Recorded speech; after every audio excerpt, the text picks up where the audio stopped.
All right, Joyriders, we've got a fully loaded pod. We are starting with the banned paddles, including which paddle companies are next on the USAP hit list. Ooh, and which player stands accused of putting a pine tar-like substance on his paddle, and how can the UPA actually leverage this against the player? Sticky problems. Why did certain players perform so poorly in MLP? And maybe most importantly, what does 2 governing bodies mean for the sport? I think it's too many. It's a tutu problem. It's Pod 41. And Pickleball is under the gun. You're tuned in now to this Pickleball life. I'm K-Dubs and JILLYB is my wife. She's the pro and I've got the filler. She's sweet to me, but on the court she's a killer. Unadulterated and efficiently bringing you the best and worst things in PB. Tell your friends and stay for another. And no one loves us more than your mother. One thing's for sure, one hit and you're addicted. Grab a pal, grab a court, don't resist it. So click subscribe, let's go, let's get cracking. Theme song done, let's go, let's get laughing. This Pickleball life. If you're an active pod listener, send us an email with your birthday or any special announcement so we can announce it on our very next pod and pods thereafter. This pblife@gmail.com. Yes, tell us your birthdays, your anniversaries. You finally hit your 1-year anniversary of playing pickleball, your 15th anniversary of playing tournaments, your anniversary of building courts in your backyard. We want it all. You won your first tournament and you broke your first foot playing pickleball. Your first experience being a sandbagger or being sandbagged. So with that Just said, kidding. happy birthday to Georgia Fell, a.k.a. my mom. Hi, Mom. In case you missed it, an Apple study has officially found that pickleball is now more popular than tennis. The least shocking news of the year. Data from the Apple Heart and Movement Study shows that pickleball is overtaking tennis. Pickleball players experience lower depression rates, and huge increases in cardiovascular health. So what's interesting about this study, it's actually old. It's from October 2023, but Apple has recently linked up with the Heart Health Movement Study to dive even deeper into the health benefits of pickleball. So that's kind of the new news, but the old news is pickleball workouts did surpass tennis workouts. Yeah, and again, time and time and again, it's just that pickleball has so few obstacles to entry. At the end of the day, do anything, play everything, hike, bike, do it all. Play tennis and pickleball. No one's stopping you, but pickleball is great because it's cheap to start, doesn't take a lot of space, and you can show up and find friends. It's a 2-for-1. You know, I always tell tennis players who are like, you know, I hate pickleball. You guys are trying to take our courts. I'm like, no, we love you. Just give us all your courts. Yeah. In case you missed it, by the way, Jill has a little sniffle and a little cold. So if you're wondering why she has her extra calm voice today, it's because she is zinking up and battling her immune system. No, it's because on the last podcast, we did our top 5 health growth hacks, supplement hacks, optimization, performance optimization hacks. And I literally said on that podcast, since taking Armor Colostrum, I have not been sick. And here we are. That is why. That is what happens. We didn't have the wood to knock on. No, we didn't. All right. In case you missed it, you guys, there was an MLP last week. Kristen, there was an MLP last week? It's only been 128 days since the last MLP. Oh my God. And we spoke to some players and fans. And there really was an off season. And here were a few of the comments. Felt weird without some big meaning attached to the event. Like how the last events felt like big tournaments with real prize money and meaning attached. This event felt like a pre-season opener. There weren't many fans. Challenger teams weren't shown on championship court, and there was no video replay on grandstand. Is that true? I do think that's true. There was no video replay on grandstand? And we're going to get into this later, but the video replay on championship court was also severely lacking. So it also was not all the teams right? So this next event will like fill back in with some of the teams that didn't play. So some of the teams played more events than others. We're going to get a little bit into the results of that. But yeah, And we're going to MLP's talk back. more about MLP later. In case you missed it. Paddlegate 4.0, more like Crazy. 7.0, or is it Crazy. Paddlegate 2.7? This No is way to know. nuts. One player's paddle was confiscated for a substance that could be likened to pine tar that baseball players use on their bat grips. It is yet to be determined what the punishment, if any, will be or ramifications, but it is a top player. And Well, what's interesting there's a lot of is- questions in the air about intentionality and the actual effects of this substance, or what it is. I've heard it was pine tar like. It's not actually pine tar. Well, there's so much to unpack on this topic. The second I heard who this player was, I said to Kristen, watch. Within 1 week, there will be an announcement that this player is now a signed, exclusive, fully dedicated and committed player to the UPA. This is total leverage the UPA now has on this player. This player could be banned for life from the tour. They could be banned from MLP. They could be fined. Their It's previous endless. wins The could repercussions be are endless, assuming questioned. it wasn't a spilled bottle of Gatorade. But that's the thing. The story can be spun 100 different ways. But I was Right. like, this will be completely covered up, and this player will now be assigned, yes, sir, yes, ma'am, here I am reporting for duty player. Yeah, I mean, it to me begs the question, okay, we do pre-testing so that we can eliminate any questionable paddles. So here's the paddle, and it was eliminated. Was there actually something to be punished there?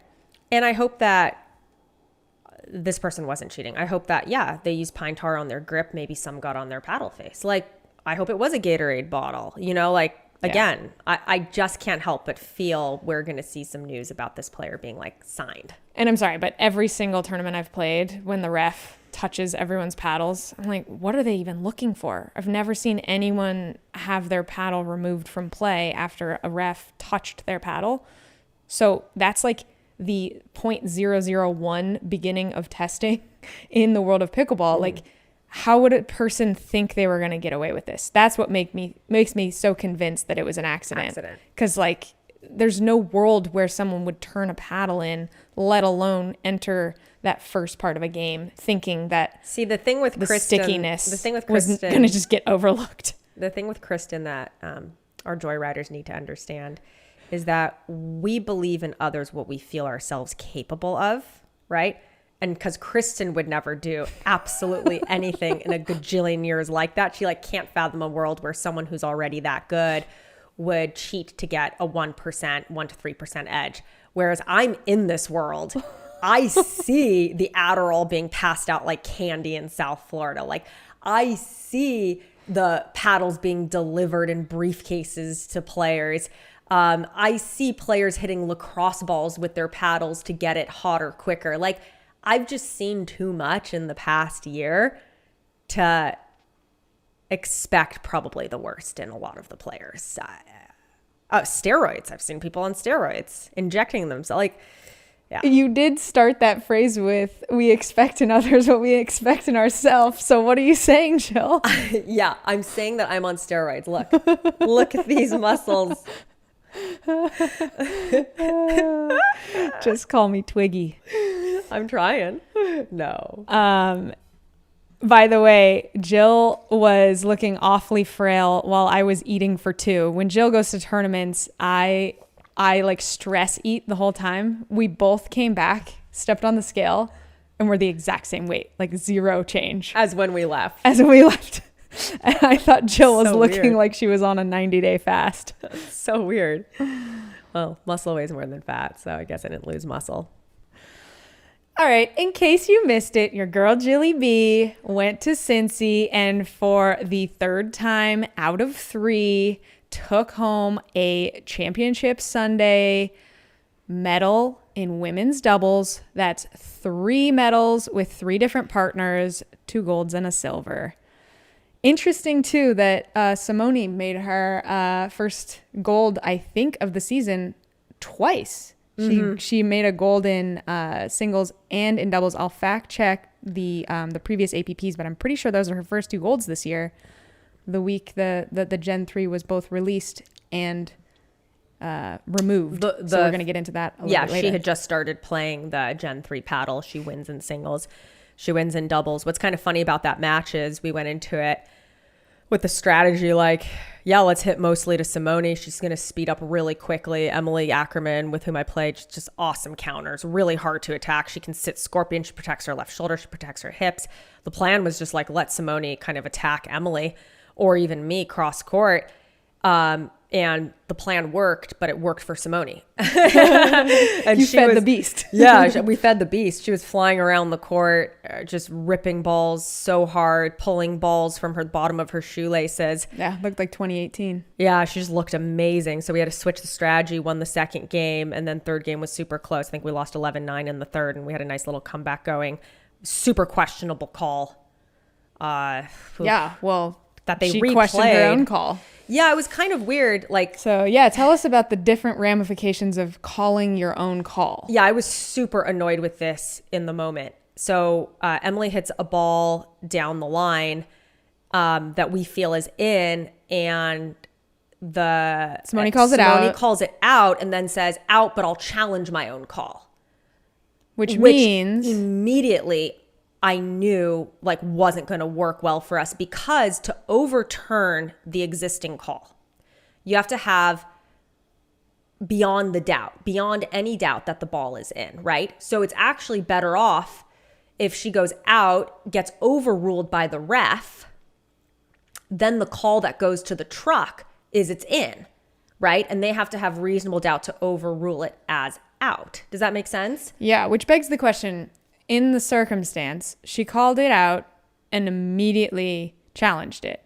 Can you overrule her challenge and say, first, ref, did you see it? I tried to. It was so loud. Fast. I kept trying to say, like, ref, wait, did you see it? Because I wanted the ref to overrule. The order is then supposed to be, it goes to the truck. Make a call, ask the ref, then go to the truck. Challenge. Right. But the jump to the challenge. But it went, she called it out and it went straight to the truck. Yeah. And on the replay, like you hear the announcers going, oh, that ball's in, that ball's in. The announcers, including Simone's husband. Yeah. And we don't need to dwell on it. You know, I do really believe everyone does the best they can in the moment. Yeah. Like I actually do believe that. I'm the first person to be like, you know, everyone is trying to call the ball as they see it. It's really hard. But yeah, super interesting that she's playing this paddle for like, you know, the first tournament or the second tournament, and golds and singles, gold and doubles, and now it's banned. It's just I just think there's this huge asterisk from this year for any of these players who've played the Gen 3 Yola. And I tried it, and I said I was going to talk about this on this podcast. So I tried the Gearbox Pro, the Yola Gen 3. I've tried a handful of paddles, and I will say that it's as crazy, amazing tennis racket feeling as you've probably heard. It inconceivably has control and power. Like, yeah, you just feel like you've got these tennis strings. And the place where it helps the most is in the transition zone, where, you know, that's where you have to work the hardest, years and years and years to get really good in transition. That paddle makes it so, like, if you're Kate Fahey and you're kind of new to the game, well, you just fast-tracked your education, because if you're in the transition zone and you just get your paddle on the ball, like literally just touch it, it goes over the net and drops in the kitchen. Like, I have no other way to say it. It just drops perfectly. So it's kind of like when I was talking to Roscoe Bellamy a little bit about this in LA, and he goes, what's the point of us being pickleball pros? Just go find the best tennis players you can, give them a Gen 3, and let them go wild. Yeah. They don't need to learn anything pickleball related. The paddle's going to do that for them. Also, I saw a couple of highlights of like speed ups at the kitchen that look like they're going out, somehow stay in. Yeah, the dwell, the spin. It's just, the feel is really incredible. So it's definitely changing aspects of the game that are not just hit ball hard. But it'll be interesting to see after these kind of weeks. We're going to get into more the rules and the paddle ramifications, but where we enter as a sport and what we decide a pickleball paddle should be. In case you missed it, 2 podcasts ago, our theme of the day was the bifurcation of the sport. And guess what? The UPA has announced a new governing body for their organizations and the whole sport, just like we said they would. As one pod listener wrote into us, I have now declared myself the pickleball governing body of Citrus County, Florida. So just to expand, Kristen, expand on this bifurcation. Like, what does it really mean? So we have 2 ratings, DUPR and now UTRP. We have 2 governing bodies with 2 sets of rules, USAP and now UPAA. We have 2 paddle testing standards and now 2 different paddle approved lists. We have 2 collegiate initiatives, and I think there's actually 3. And in stark contrast and competition from the APP and DUPR, we know from the success of UTR that owning the college space is really, really important because it trickles down and it is the filler of the future of pros. 2 formats in both pro and amateur events. The APP are now doing round robin into brackets. The PPA are still doing double sort of single elimination. APP is rally scoring games to 15. PPA is still side out scoring for everything. Then, of course, we have MLP doing their rally scoring. That changes every event. It's like every single opportunity they can to be a contrarian, they are contrarianizing. And I don't think that's a word, but I'm going with it. You have to go with it. So what does it all mean? I think the Dink said it best. Civil War Part 2. Guys, that's French for 2. Yeah. Hot take. I also think this is kind of good. Like, I know I surprised you there, didn't I? I did. I thought I was going to surprise you with saying, I think it might be good. Look at me, ever the optimist. We believe in ourselves, what we find others capable of or something like that. Okay, here we go. Hot take. I think this is good. PPA and MLP, they've been super progressive implementing important rule changes. Now, the irony is they pick and choose, in my opinion, when and how to enforce those rules and against whom they want to enforce those rules, but they're not scared to move fast. I really think that USAP created this mess. They approved the paddles, and we'll talk about that more later. And I think the paddle companies, I can't say that I totally blame them, right? Although Yola, ProXR, Paddle Tech, and every other brand who has not really created real innovation in the past year. Rather, they have figured out how to circumvent the existing testing standards. And I think that delineation is really, really important. We haven't seen, other than maybe from Gearbox, much real true innovation versus either copycatting or just, oh, these are the testing pieces of equipment they use. Watch this. I'll lay the grip pattern down slightly differently and the stare at test won't be able to catch it. Okay, that's not innovation, okay? And I find that to be on one entity and one person, and that's USA Pickleball's fault. And it's all the more reason as I'm on this paddle quest, which I kind of think is nearing the end, which is exciting. You know, I want to work with a company who has innovated within the rules of the game that stands for honor, integrity. I want to win medals with a paddle that when it's on a USA approved list, it really means something. And that's really important to me from a value perspective. I want to align with a company from a value perspective. Yeah, no, I think that's well said. It's interesting to, you want innovation, you want R&D, you want people to push the limits so that we can say, no, that is the limit, dial it back. But we don't want to be racquetball. We don't want the sport to get so fast that you take away the skills that we all fell in love with. I mean, we all as pickleball players had to go through a phase where we learn, why am I dinking? Yeah. We all get this like dink, dink, dinks on me, dinks are us. Oh, so pickleball is just a bunch of puns about dinking. No, the point of a dink is to neutralize the offense, right? So you have to remember that the point of pickleball rules is not just because a few pros are, butthurt about getting beat by a faster paddle. The point of the rule is to ensure the fun and the future of the sport for the 30 million people who play it and the hundreds of millions who will play it in the future. Good point. We also talked to prominent club owners on our last podcast, and we gave everyone a heads up. You were going to be hearing that the Gen 3 was going to be banned from some of the largest clubs in America. Lo and behold, Vinny Brascia from Los Cab, it does in fact and did in fact ban the paddle. Because why? Getting hit in the face isn't fun or cool. No. His exact words. I thought that was a great way to say it. No, totally. So with that It is said, amazing how different it is to get hit in the shoulder than the face. With that said, I was training with Kyron yesterday. I did get hit in the noggin by a Gen 3 Yola on his speed up. That was like shoulder high. it was fine. Yeah. I was fine. In case you missed it, obviously you know the Gen 3 Yola has in fact been banned, and so have the Alphas, which were the prototype Gen 3s. And we have it on really good authority that Proton is next.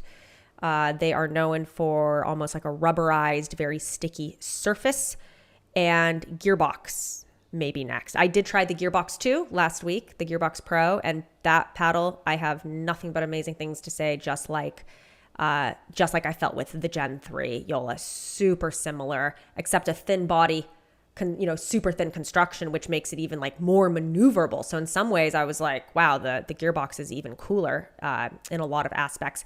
The weird thing I will say about the Gearbox is they sent me an elongated and an Integra. Both were pros. The Integra hit just like kind of a normal paddle and didn't sound like the Gearbox Pros I hear out in the wild. And then the elongated hit like a Gen 3 Yola and was wild and crazy and cool to play with and sounded more that poppiness you hear from a Gearbox Pro in the wild. So I was like, are these different pros? Like, what am I missing here? Yeah. Does the Integra just need a week or two to break in? That was the only thing I couldn't figure out. They felt totally different. Yeah, I agree. I tried the Integra Pro and Control first and was like, I may just be me, but I can't feel a huge difference from every other Gearbox I'd played. And then I tried the elongated and I was like, this is what people are talking about. Yeah. I don't think the Integra is wider though. And maybe that was the misstep, not, throwing any punches, but I think the Integra is just as narrow. It's just not as long as the elongated. So maybe it needed to be wider. I think too, let's help our joyriders out. What does like Gen 1, Gen 2, and Gen 3 mean in layman's terms? Let me try this. You want to try? Okay, Kristen, Gen go 1 is everything we saw prior to 2020, basically, in the honeycomb varietal. It was honeycomb in the middle and 2 sheets of usually fiberglass at that point. Then we started seeing some carbon fiber faces, but the Gen 2 is a reference to thermoforming the edges, which is the very outside corners that attach to the edge guard. And Gen 3 is moving that foam inward to like create sort of an extra hot core. Middle sweet spot, which as you see on the Gen 3 commercials, there's like a ba-ching, kind of like a fly swatter middle part that's trampolining the ball back. Very good. Out. So just to summarize, Gen 1, polymer, honeycomb, traditional core.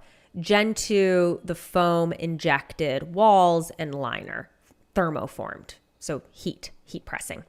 Gen 3, foam cores or proprietary cores. Gearbox is a proprietary core. We have other companies coming out with their own proprietary blend, trying to get away from the honeycomb polymer because the honeycomb breaks down, you guys. And we talked about this on the last podcast, right? Pickleball is one of very few sports. And thank you to everyone who wrote in and said there are other sports where your equipment gets broken in and gets better. So we appreciate that. So it's hard to sell, though, a $280 to $300 paddle with any components of honeycomb because they do break down. And then you have 90-day warranties, 6-month warranties. How about selling a $300 paddle with a lifetime warranty? Anyone ever think of that? Well, to do that, you've got to get away from the honeycomb. And I think we're going to start seeing a lot more like really, truly innovative proprietary cores coming out. Yeah, I hope so. With really long Part of the warranties. problem with the thermoforming and the honeycomb core is that the heat getting so close to these cores makes them extra susceptible to breakdown. And that's why the delamination and the trampoline accidental effect was so rampant and problematic, right? I think yes, I agree. And I think while we're on the Gen 3 topic, let's just expand a hair more into Yola's statement and what it means, because I had so many people reach out and go, okay, they released a statement, but what does it mean? And it basically says, we informed USA Pickleball on May 16th that we made a mistake in our submission of the Gen 3 paddles. Okay, but what does that mean?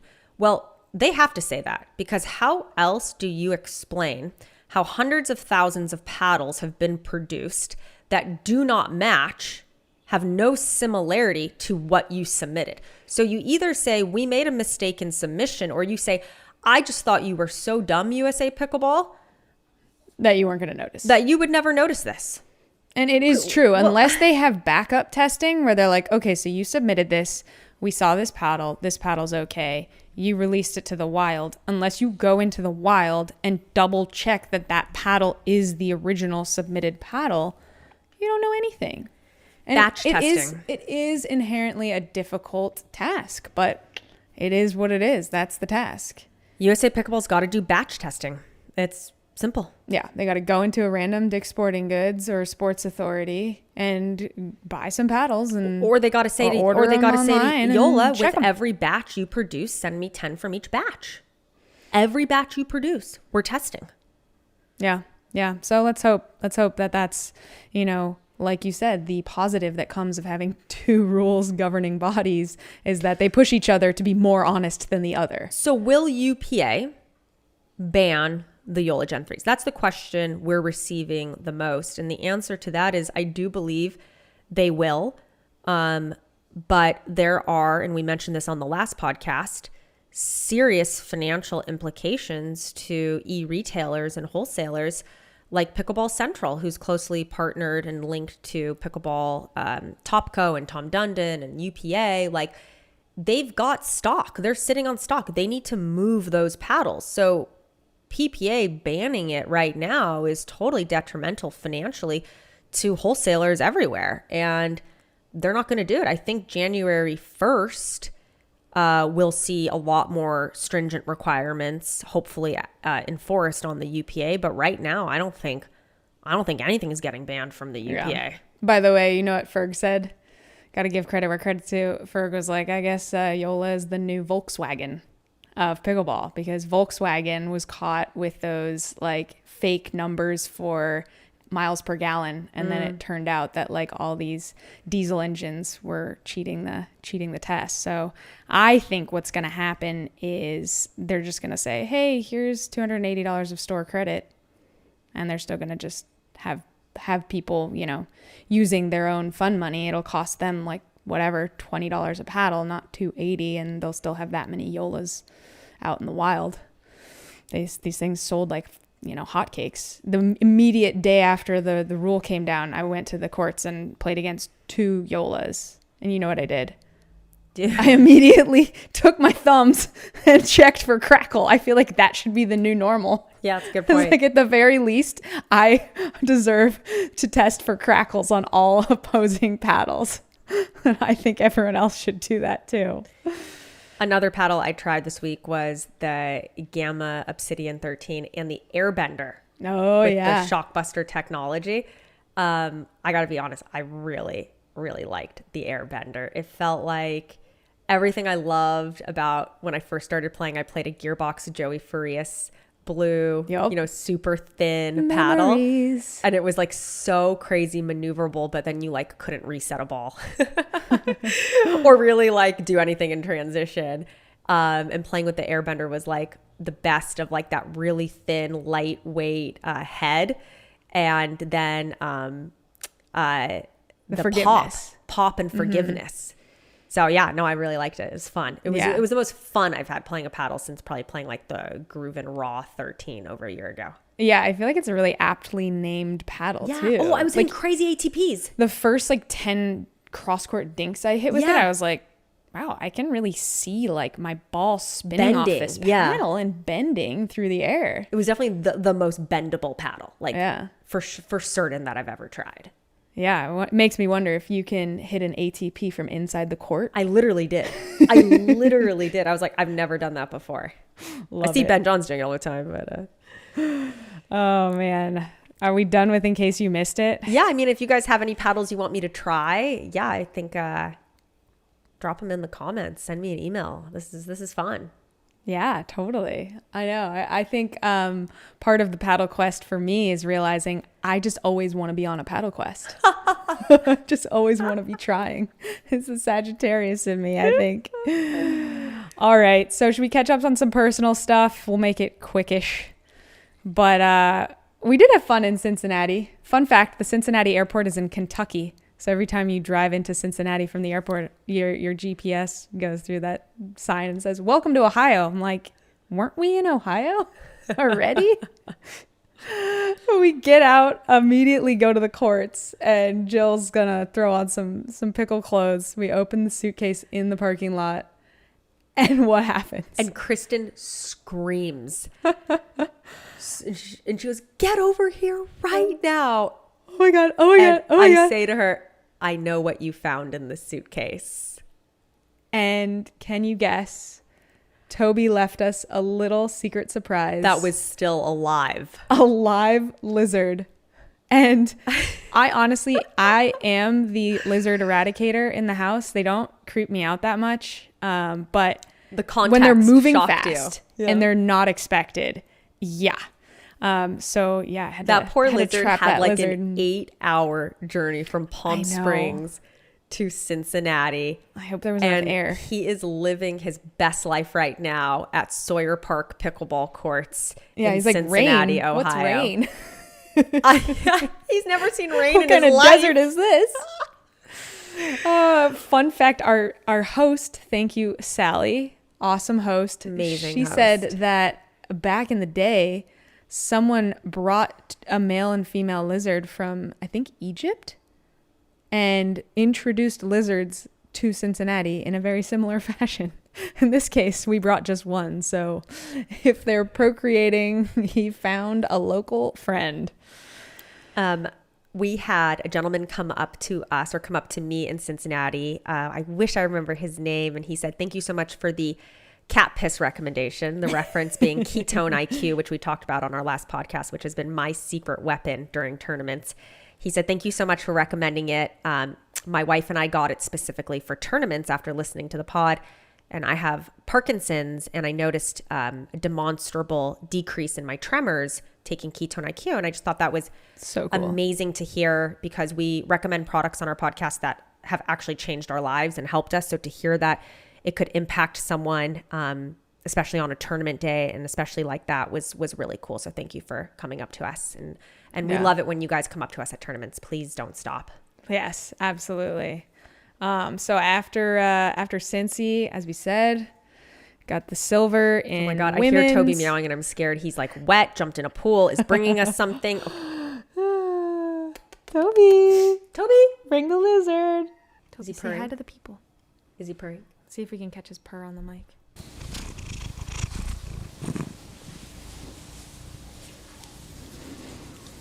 So yeah, Cincinnati took home the silver in women's.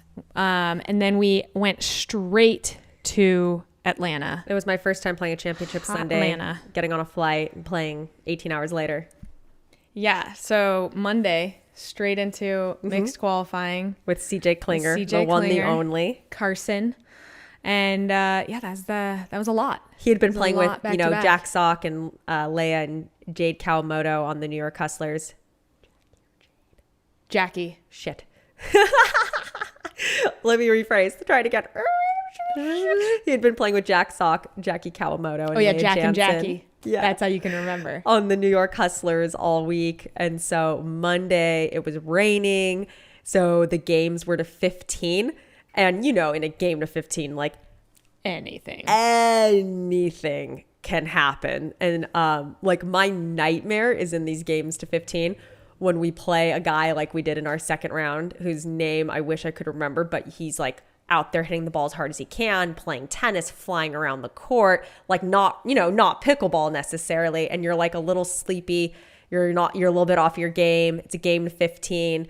But we survived our first two and then went into actually a pretty tough match against Chuck Taylor and my friend and former partner, Christine Maddox. So we had like 8 match points. We're up like 14-9. And then I just had to give Kristen anxiety. So we ended up winning 16-14. I think we were we were never down a match point, were we? I don't think so. I think we just let them back in. Yeah, it just got closer than it needed to be. And Chuck Taylor and I definitely had some fun chirping. I looked at you after the first 3 points of that game, and I'm like, these are the best 3 points I've ever played in my life against anyone. Like, we just had these insane 3 points, and each one went in their favor. Yeah. And then on the 4th point, or the 4th rally, finally, like, I got a ball back, and he didn't get it back. And he goes, that was so lucky. And I was so pissed he said that, because they had gotten lucky in the first three net cords in the first and three. So I'm about to serve, and I go to him, yeah, maybe if you play a more illegal paddle, you can put the ball away, Chuck. And he's playing the Gen 3, and he laughed, and I laughed, because, you know, it's like, it's fun. I really like Chuck. I really like Christine. But that was like a fun and fiery, fiery match. By the way, just to rewind, the guy you'd played in the previous match, his name is Anwar Braham. Yeah, that's the stuff of nightmares. He's a great player. Yeah, he told me where he was from, and it was a country I'd never seen another pickleball player from, and now I can't remember. And his partner was great too. But Emily? Yeah. Emily Gaskins, I want to say. Yeah. So then we went and we played really tough first round. I mean, Andre Descu and Megan Dizon. And I think we were down 7 or 8-0 in the first. CJ was taking on Andre and playing rec play, kind of speeding up at him a lot. And, I don't know, I'm sure I was cold and not perfect either. And we come back to 9-all. Yeah, I think you were down 6-1 in the first and similar in the second. Both times coming massively back. I think it was worse in the first. And then it was 9-all. Yeah. And then we bring it to 9-all on serve on a 1. And ended there. So it's fun while it lasted. So I think that was but it was good. Both games were close. Yeah. And close at the end, tight the whole time. In the second. No, I mean, we were down and then came back and made it tight at the end. Exactly. And so I think CJ is someone I would really like to keep playing with. And I think his upside is huge. Literally limitless. It's now just decision making. But Totally. Oh my gosh, so fun to play with.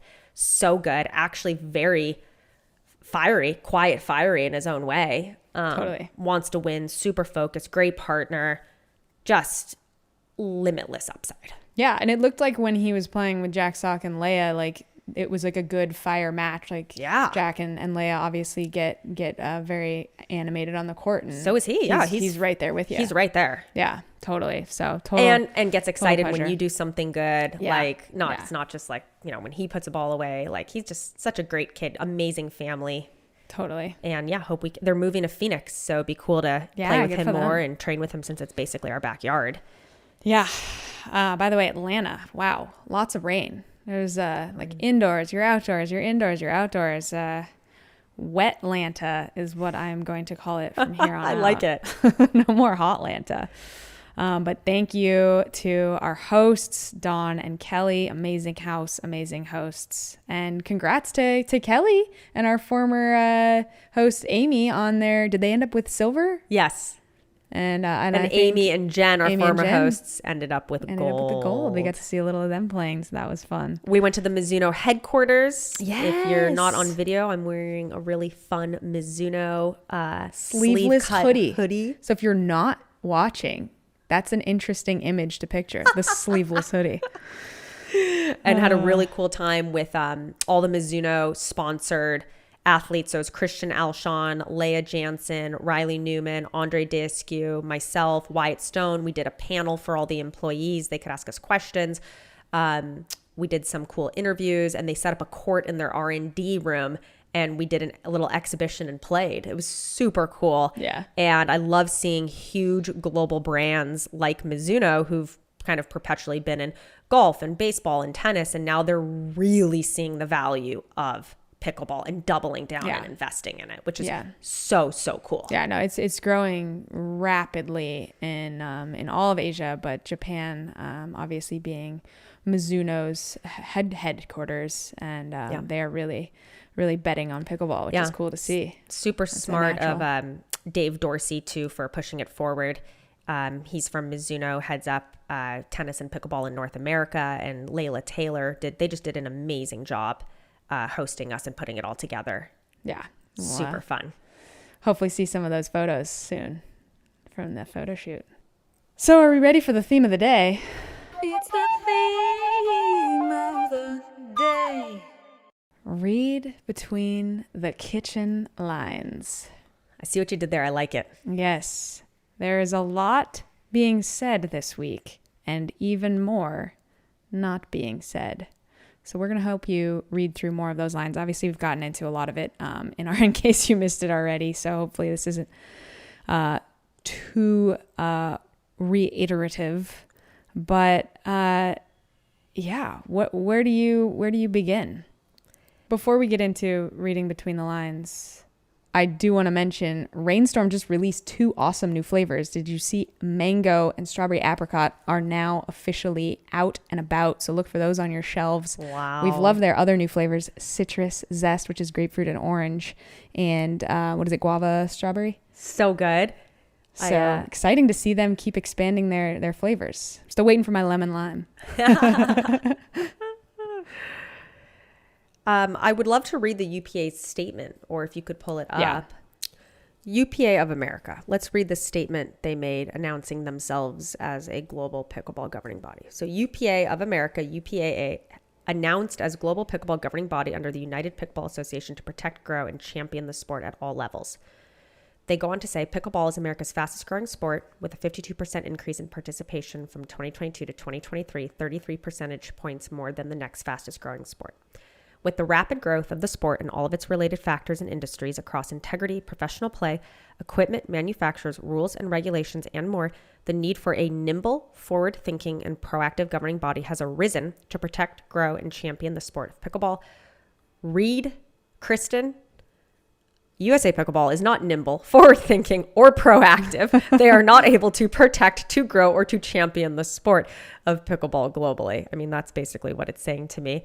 The statement goes on to say the UPA of America has been formed to be its governing body, working collaboratively with stakeholders to ensure the integrity of pickleball while still being able to innovate with the quickly evolving sport. With a multitude of voices in the industry, UPA is dedicated to moving forward in a way that not only listens to, but takes action based on the feedback of the sport's most passionate advocates. So to me, what that states, and again, reading between the kitchen lines, is they're not going to make decisions that impact and could take down a paddle business, for example, even though they basically did that to ProXR and Carbon last year and the year before. But that's neither here nor there. They're trying to say we want to work collaboratively with a multitude of stakeholders. So I think they've, formed this paddle governance board, and they have players on it and paddle manufacturers, right? So this has been a big issue I've seen in a lot of the comments, this notion that, they are not a 501c3. They're a for-profit,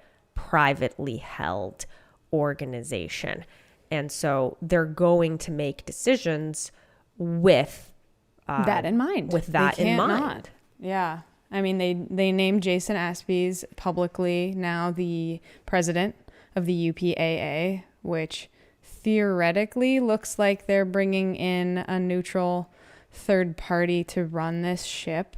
And when I talked to Jason in Atlanta, I was really impressed with something he said. We mainly spoke kind of high level, but he said, sunshine is the best disinfectant. I really want to shed light on a lot of these controversial topics, which is what he's done, right, at the Kitchen, which is, if you don't follow the Kitchen, it's one of the largest, pickleball social media channels and now more of like a media company. And I said, well, Jason, that sounds really nice. That sounded beautiful. Got the talking points down. Bravo. And I'd like to see if he is actually given any reins or power to implement changes and to shed light on all of these dark crevices. That'll be fascinating. Yeah, no, I do think that does make sense. I'm not upset by that hiring, or whatever you want to call it, naming.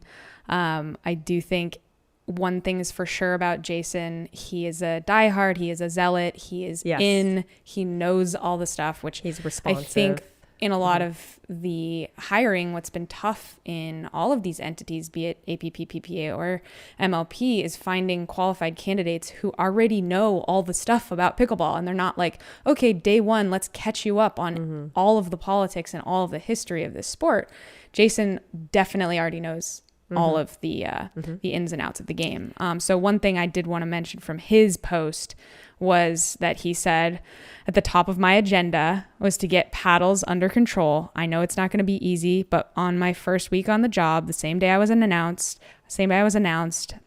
after months of sharing my personal concerns over the direction of paddles, USAP removed the Gen 3 Yola from their approved list. So I take that to read between the lines that he is glad that happened. Yes. And has been saying that should happen for months. So it would make sense if we soon hear from the body he is now running that they will also be removing the Gen 3s. What he was critical of was eagerly awaiting clarification on why these paddles were removed and when/if they will be reinstated, which definitely could happen given the storyline being, whoopsie, we sent you the wrong paddles. Yep. We're going to send more paddles to get approved. Yep. So I believe USA Pickleball is doing some type of demo either this week or next regarding a new coefficient of restitution test that they have, aka a test for exit velocity. And I think that will actually help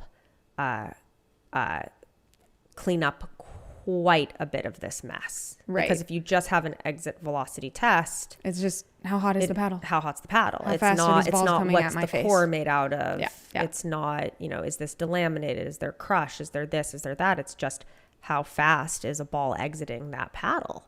Yeah. So, knock on wood, won't hold my breath that there has been some advancements in that testing. But again, I just can't help but think, are people going to look back at 2024 and be like, oh, that was the year with no drug testing. Players were spreading stuff on their paddle to get an advantage. Paddles were out of control and companies had figured out ways to bypass testing standards. There were 2 different testing standards, 2 different tours, 2 different ratings, 2 governing bodies, 3 national championships, one of which is now claiming to be worlds. I'm going to call this the Asterisk era. That could be a good title for the pod. Just throwing it out there. Yes, I did write that part, so I'll accept. Oh, nice. Just kidding. It's not about me.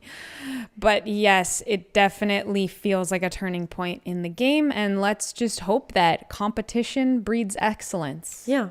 Because ultimately, I cannot turn off the optimist in me. I love that. And we are still talking about a sport played with a wiffle ball. I think some implications for this new governing body are, and I need to educate myself a little bit on this, and I'd be curious to talk to Seymour Rifkind, legend of the game, founder of the World Pickleball Federation.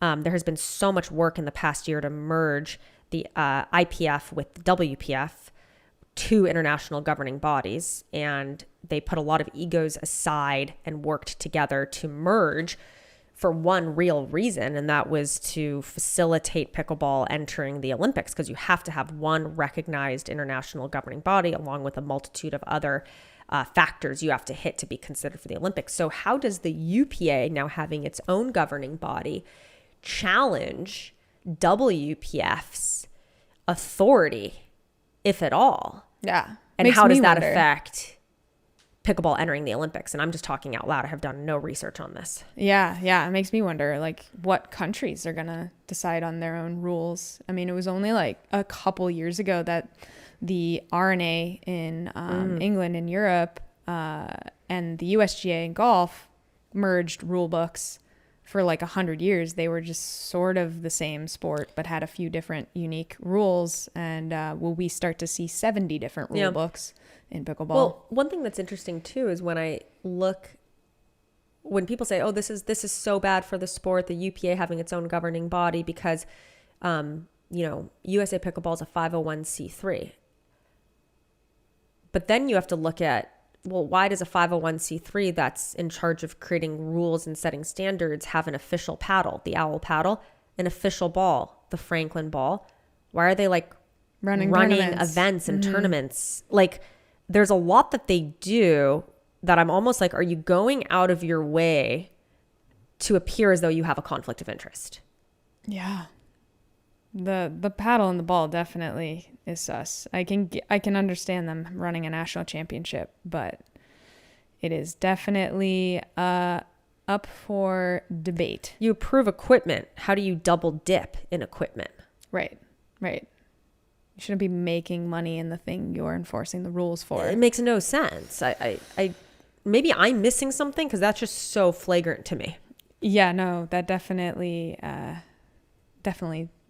is one of the more obvious conflicts of interest. But I think Matty Pickles on Twitter really got to the heart of the matter. He said 2 governing bodies for pickleball means there are now going to be 2 rule books that people don't read before logging onto Facebook and asking stupid questions.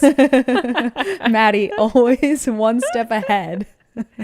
Love that, Matty Pickles. Love my that. Goodness. Yeah. Are we ready to dive deeper into MLP? Yeah, I think so. Charge it. All right. So as stated, Atlanta featured MLP while we were in Cincinnati, rolling straight into the PPA. And it featured most of the new teams, but a few teams have yet to play an event. They will start their first event in DC.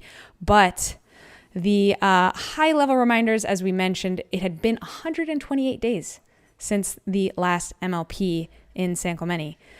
So my big takeaways were, what even is MLP now? And is that a good thing that it's evolved? Part of, to me, what was so exciting about MLP was the higher stakes and the rarer occurrence. So in that moment where they thought they were going to do their own thing all of 2024, and they were going to start doing things that were more individual or doubles oriented in addition to their team format, then that wasn't going to happen because they're merged. But what we ended up with was kind of the idea of season-long standings. So everyone's going to end up playing everyone. And in this case, that meant that some of the teams played as many as 10 events or 10 games individually, or more matches than others. But eventually, everyone will have their chance at playing every other team within their league. So that's Premier and Challenger. Challenger now only has 10 teams because 2 teams were absorbed, so to speak, by UPA and will be sold again in the future. So, Jill, what did we get right? We did predict some teams to have done well. Mm-hmm. I believe that was Dallas, Arizona, and St. Louis. And then, of course, with Orlando getting to trade Jay DeVilliers for Tyson McGuffin, that became sort of a de facto predicted to do well team. And in fact, what did happen? Yeah. Did you have any thoughts? So no shock to shock. Anna Bright, once again, pulling a rabbit out of her hat. Kate Fahey held her own, and they sit atop the standings, followed by DC Pickleball team, last year's powerhouse, who did not do well, Orlando Squeeze. They only had 1 regular win and 2 losses. They didn't even force a dream breaker. The Hustlers also finishing at the bottom of the stands. So Orlando and New York sit in the bottom 2 spots, and St. Louis and DC sit at the top, followed by Dallas, and then the Fives. I think we were pretty spot on with everything we predicted, except I think we said the Fives. I didn't expect them to win a single match.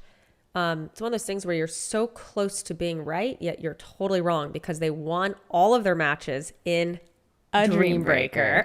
Yeah. So it's funny the way the standings show. It's like 0 wins, 0 losses. Oh, wait, what? Oh, and then there's dream breaker wins. So you don't get as many points now if you win in a dream breaker as if you win in regulation. Okay. So half right, half wrong. So that's why they are undefeated, but yet they sit 4th in the standings. So I want to talk about some, instead of maybe what we got right, what we got wrong, what was surprising. They changed the serve rule to be serve however you want. Or rather, they didn't change the serve rule. Or they changed it, but they also kind of they rewound it and then also said hit the ball wherever as long as it's on the way up. Someone please explain this to me. So we saw, Deckelbar back with his major, no pun intended, Major League Pickleball serve. Yeah. And when I play a PPA, I have to, I can't, my understanding when I've been playing these PPAs is I changed my whole serve to fit their rules. And then at MLP, they changed the serve rules. So yeah, so what basically and the why? idea as I understand it is you can toss the ball and you can hit it from as high as your forehead so long as your upward motion and your paddle is below your hand. So it will be interesting to see if someone convolutes some other new strategy for serving besides the de facto decal serve. I think what else was surprising to me, or maybe not so, is we saw some people who have historically performed very well in MLP and well on the tour not perform well. And I was overhearing a few pros who said, yeah, these players just don't give a flying F anymore. They're on their salaries, they're showing up, they're collecting a paycheck. And that would explain their kind of inexplicable poor performance. I mean, these are like typically very, very solid players. So it's kind of like, oh, I'm in this 3-year contract. Cool. I don't have to practice as much or do anything as much. But then again, some of those players turned around, played Atlanta and did amazing in Atlanta. So can we chalk it up and just say people have bad weeks? That's more what I think. It's just so hard for me to fathom a competitor going out on the court and not caring. I just couldn't. I mean, I want to win a staring contest. I'm so competitive. You know that. Cooking contest, staring contest. I'll turn anything into a competition. Yeah. The only competition you don't want to win is one that involves not drinking water or not intaking salt and spice. But yeah, the formats definitely change strengths, right? Like you talked about playing games to 15 changes things, playing rally scoring changes things, changing the freeze changes things. So they took away the freeze. So you don't have to win on your serve either. You just have to win by 2.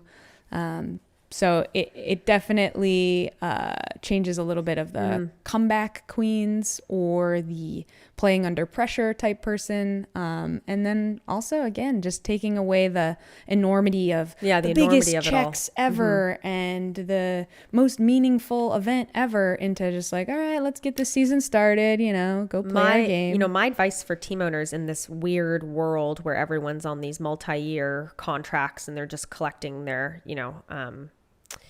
their monthly checks or their quarterly checks, my advice would be, when I used to hire people in my corporate life, I'd basically ask them if this was their dream job. Like, hi, is being an account executive on my team your literal dream job? And believe it or not, like people say yes. Like they wanted to work for a fast-paced technology startup. And the question is, did anyone say no? Yeah, no. My point is you can get a sense for when someone is like, this is really meaningful for me. Like I am dying to be on this team. I am dying to play for an MLP team and to be in Premier, to be on XYZ team. So I think my advice in this climate for owners, that's such an interesting climate, is like, make sure you're grabbing someone who's going to like die on the court, like who's going to leave it all out and who really, really burns to be there. Yeah. Speaking of which, Jack Sock diving on the court and causing bleeding on the court. So I guess he proved that. He is entertaining. He gets it. So you got into the advice for owners, but any advice for the teams who maybe have not had a shiny start for how to turn their season around? I think you've got to have the energy matching. I was talking to one Premier team, and one of the players was saying to me, it was really weird. We have 2 high energy players, guy and a girl, and 2 low energy players, a guy and a girl. And at one point our team captain said, let's fire it the F up. And I thought my female partner was going to kill him. Yeah, I can see that happening on more than a few teams. So, but as much as I like when I look at Ben Johns' team, right? Is that Seattle again? It is, I believe. Okay. Yeah. When I look at his team with Coop and Jesse, they match energies. They really match energy. Like stoic energies. Yeah. Mm-hmm. And I think that's super important. Yeah.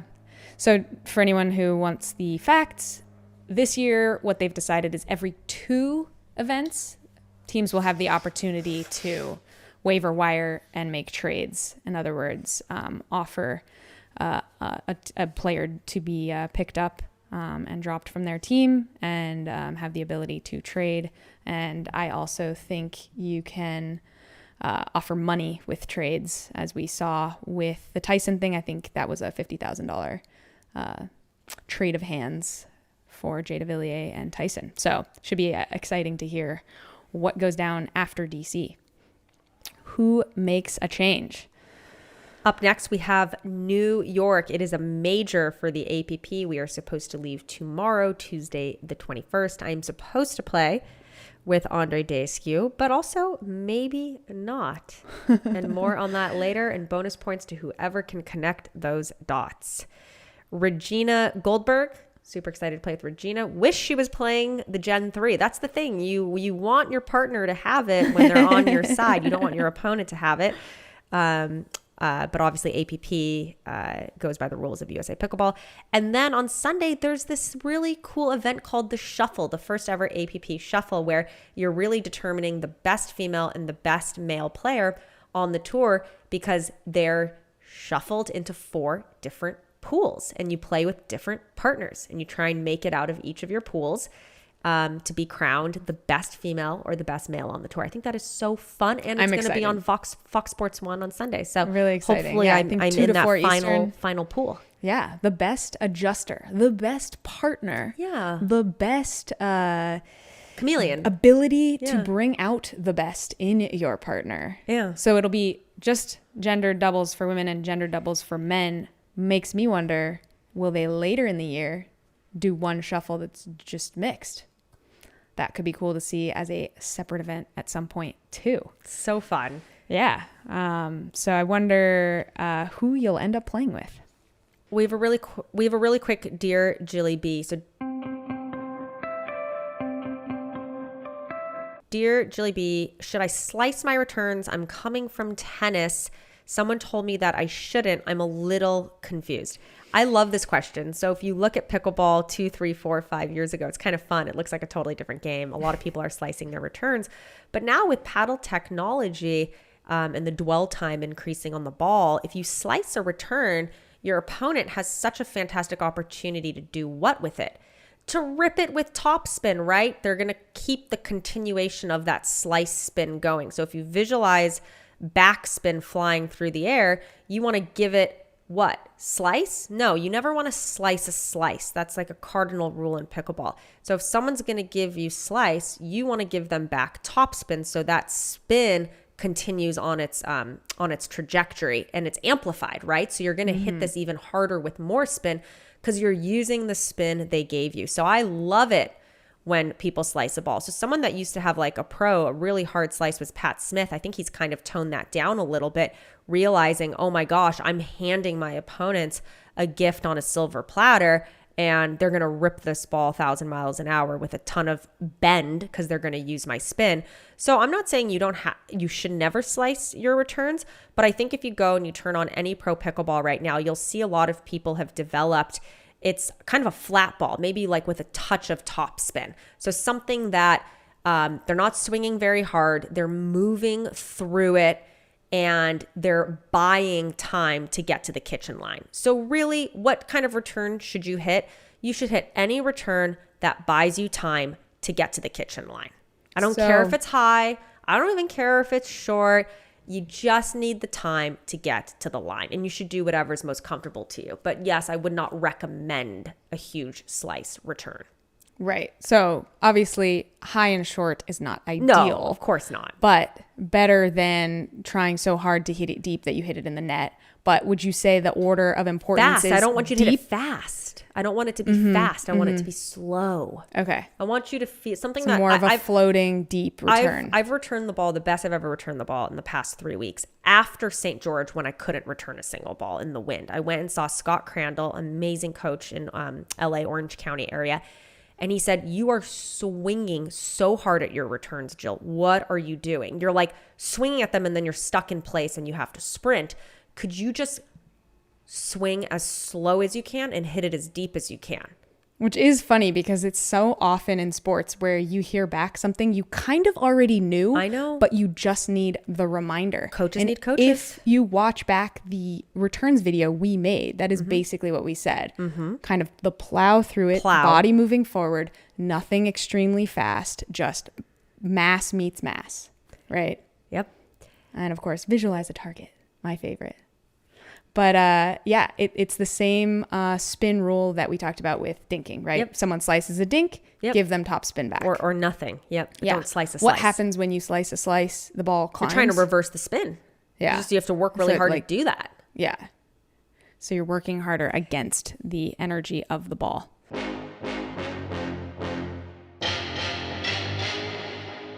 We've got some big props. I want to give some huge props, Kristen, to all the mothers. It was Mother's Day, and we did a little math, you guys, and in the top 40 women by Duper, 20% are mothers.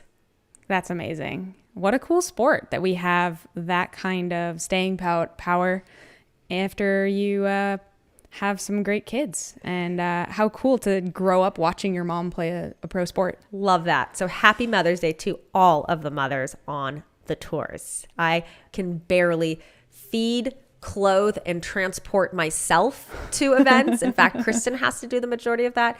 And there you guys are doing it with such grace, such a thankless job at times.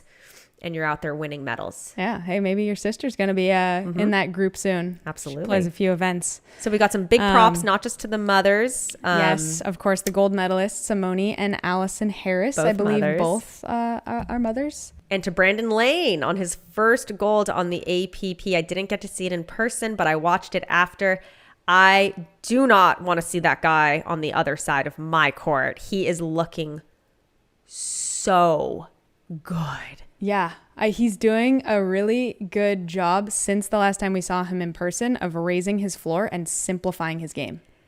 I want to know if he is smoking pot before going on the court because he looked so zen, so calm. I mean that as a compliment. B Lane, come on, you're a surfer. I'm stereotyping. Was there a little before he played? He watched our pod and he bought ketone. Oh my gosh, I hope not. I don't need him having any ketone. But yeah, I wanted to give some props to senior pro Angela Simon.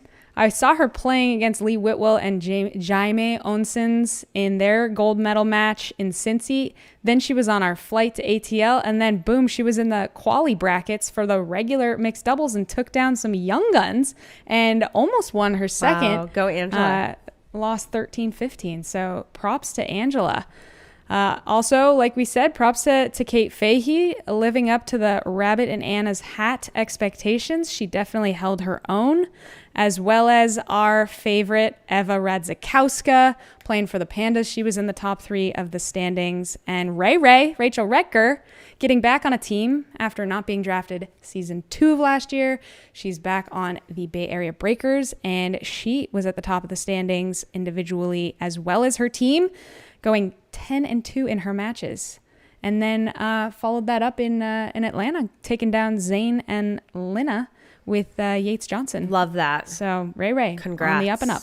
A couple of minor flops. I mean, MLP coverage. It's just personally sad for me being a part of literally the first MLP strapping mics onto players, and that being such a fun idea.